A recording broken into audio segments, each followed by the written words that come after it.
to the missile that landed, was launched on Saudi territory, it was an Iranian missile launched by Hezbollah from territory occupied by the Houthis in Yemen.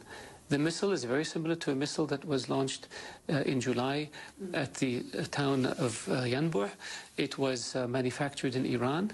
It was disassembled and smuggled into parts into Yemen, and it was assembled in Yemen by operatives from the Revolutionary Guards and from Hezbollah, and then it was launched against Saudi Arabia. This is what happened. We see this as an act of war.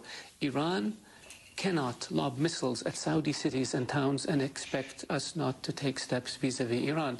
Under the UN Charter, Article 51 of the UN Charter, the Iranians cannot sit there and interfere in the affairs of the countries of the region, whether in Lebanon, whether in Yemen, whether in Syria, whether in Iraq, whether in Bahrain, and expect to get a free pass. You are calling this an act of war, not a potential act of war, but an act of war, correct? This is a very, very hostile act.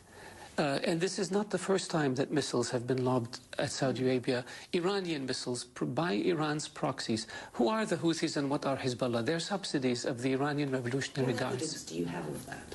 We have the missile. The aluminum came from Iran. The guidance systems are from Iran. The cables have Iranian letters on them. The suicide boats that the Houthis used in Yemen are Iranian. The computers have Iranian letters on their keyboards. The headquarters of the coalition to support legitimate government in Yemen yesterday had an extensive press briefing where they put out all this evidence. There is no doubt that these missiles and these suicide boats came from Iran. By calling this an act of war, what is Saudi Arabia's intention towards I am Iran? saying that the Iranians committed a aggression against Saudi Arabia, where an Iranian missile was fired at Saudi Arabia more than once by Iran's proxies. What do you call this? And so the Iranians have violated the UN